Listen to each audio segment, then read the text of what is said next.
कैसे मैंने class 10th में 94% स्कोर किया, ये बात मैं बताना तो नहीं चाहता था, पर आज की इस वीडियो में मैं अपना पूरा स्ट्रेटेजी को रिवील करने वाला हूं।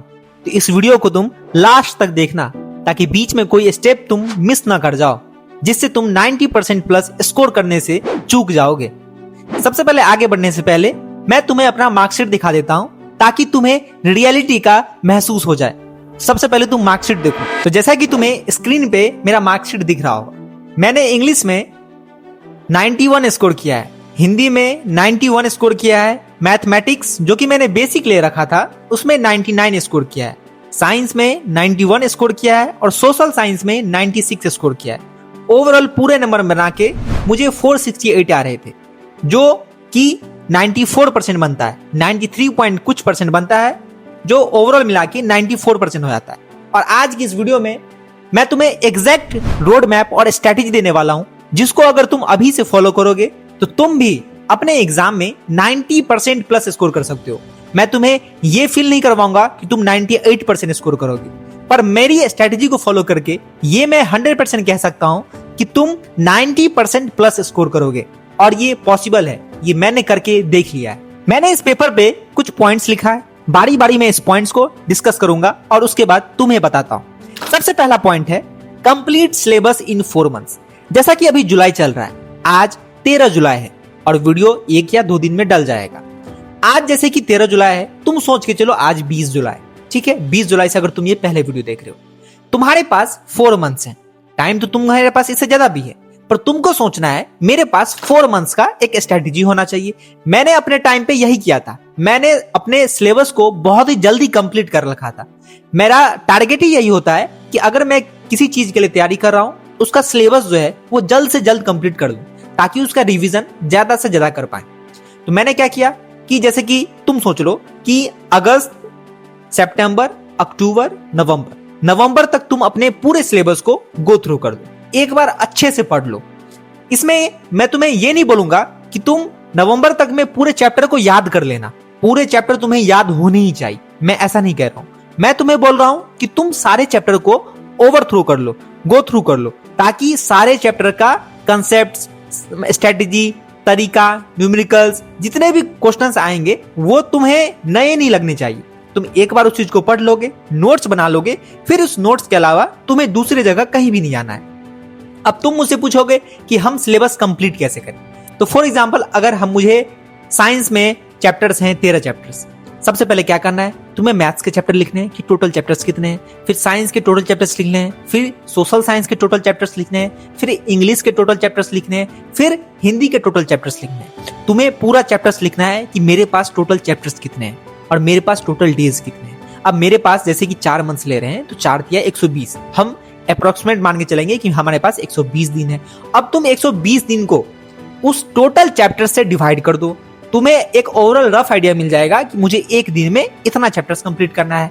तो एक दिन में तुम साइंस का एक चैप्टर कंप्लीट नहीं करोगे, तुम क्या करोगे, साइंस का 2 पेज पढ़ लिया, मैथ्स का 2 पेज पढ़ लिया, 2 एक्सरसाइज कर लिया, और फिर सोशल साइंस का 2 पेज पढ़ लिया, इंग्लिश का 2 पेज लगा लिया।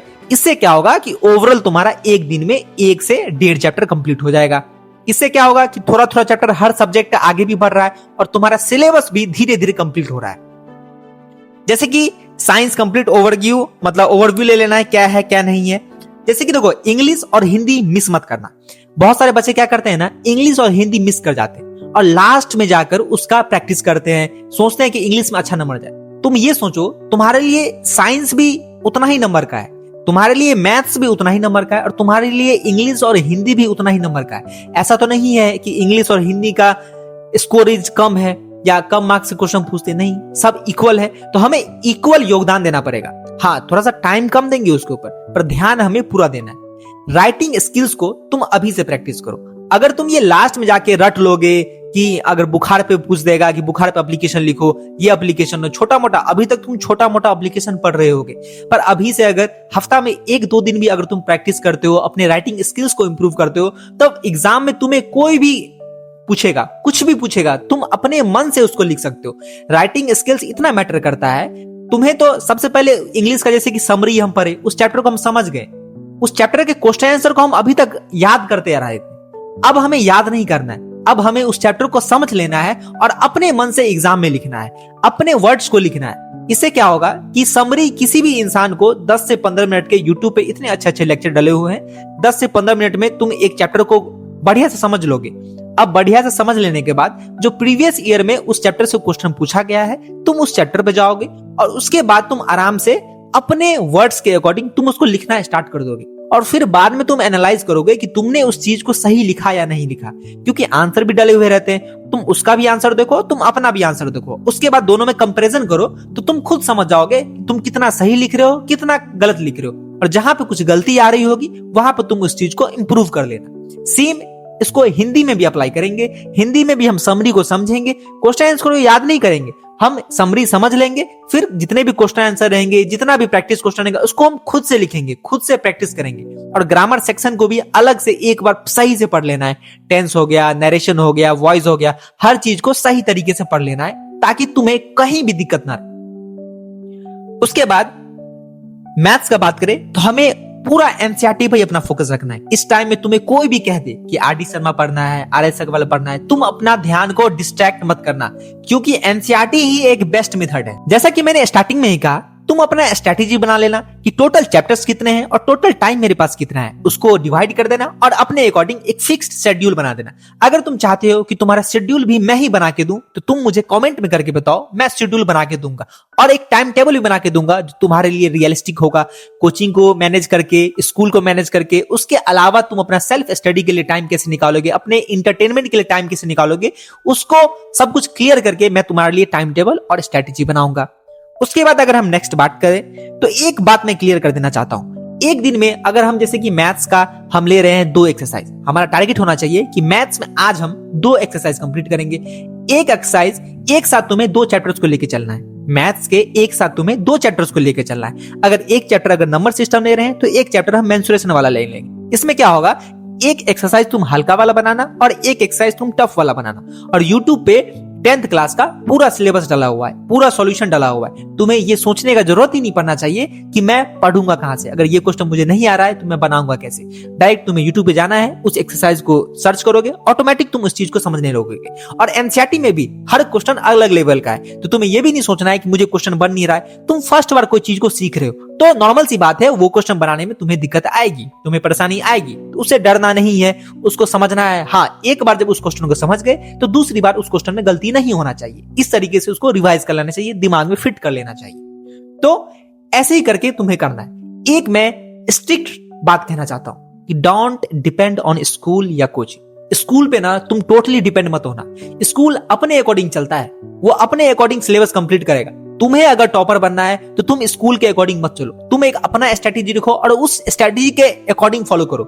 स्कूल में बस तुम्हें प्री बोर्ड्स हो गए, एग्जाम के स्कूल के नंबर हो गए, उसके अकॉर्डिंग थोड़ा बहुत तैयारी कर लेना, पर तुम्हारा एक फिक्स्ड अपना स्ट्रेटेजी होना चाहिए, क्योंकि तुम्हें सीबीएसई बोर्ड से मतलब है, तुम्हें स्कूल से मतलब नहीं है।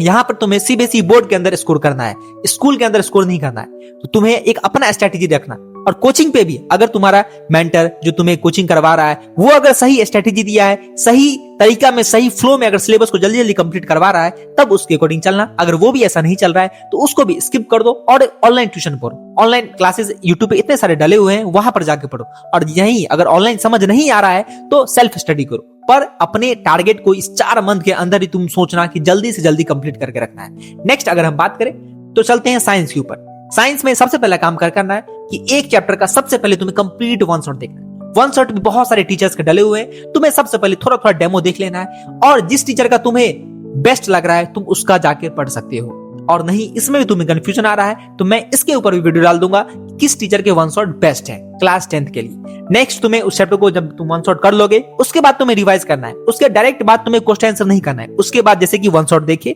उसके बाद चैप्टर को रिवाइज करो और तीसरी बार क्वेश्चन आंसर को तुम खुद से बनाओ। पहले ट्राई करो खुद से बनाने का, जब खुद से नहीं बने तब सॉल्यूशन का हेल्प लेना। और उसके बाद इंटरनल क्वेश्चन भी बनाना है और एक्सटर्नल क्वेश्चन भी बनाना है। हर क्वेश्चन को बनाना है, कोई भी क्वेश्चन को मिस नहीं करना है। और सेम स्ट्रेटजी तुम्हें एसएसटी के साथ भी रखना है, ताकि स्ट्रेटजी का भी एक वीडियो वन शॉट देखे, वन शॉट वीडियो देखने के बाद खुद से रिवाइज किए और खुद से रिवाइज करने के बाद फिर क्वेश्चन आंसर खुद से लगाएं, खुद से बना लेना क्वेश्चन आंसर। फिर उसके बाद मैच करना सॉल्यूशन से कि मैंने जो क्वेश्चन आंसर बनाया वो सही बनाया या नहीं। हाँ, ये स्ट्रेटजी में थोड़ा सा दिक्कत आ सकता है पर तुम खुद सोचो, ये स्ट्रेटजी को अगर तुम नवंबर तक फॉलो करते हो, उसके बाद तुम्हें दिसंबर, जनवरी, फरवरी, मार्च 4 मंथ तुम्हारे पास बचेंगे। 3 से 4 मंथ तुम्हारे पास बचेंगे। तुम 3 से 4 मंथ में ना उस चीज को फिर से दोबारा तिबारा रिवाइज कर लोगे। और एग्जाम में रिवीजन ही सक्सेस है। हर एक चीज का प्रैक्टिस ही हमारा सक्सेस है। प्रैक्टिस के बिना तुम सक्सेस नहीं कर सकते। इसलिए मेरे स्ट्रेटेजी को आंख बंद करके फॉलो करो, अंधभक्त की तरह फॉलो करो। मैं ये गारंटी देता हूं कि तुम 98% तो नहीं, क्योंकि 98% दावा कोई नहीं कर सकता कि मेरे पास आएंगे।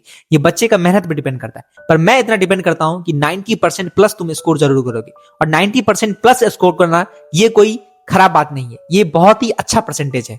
तो इसी तरह से इस चैनल पे अब वीडियो आते रहेंगे। हाँ, मैं मान रहा हूं कि बीच में थोड़ा सा कंसिस्टेंसी टूट गया था, पर अब डेली मैं एक लॉन्ग वीडियो डालूंगा और नेक्स्ट 2 दिन गैप करके तीसरे दिन फिर से एक लॉन्ग वीडियो आएगा। और सारे लॉन्ग वीडियो तुम्हारे लिए बहुत ही यूजफुल रहेंगे और एवरग्रीन टॉपिक पर रहेंगे। जो बच्चा सर्च करता है, जो इस बच्चे को डिमांड रहता है, वैसे ही टॉपिक मैं लाने वाला हूं। तो चलो मिलते हैं अब अपने अगले वीडियो में। Thank you.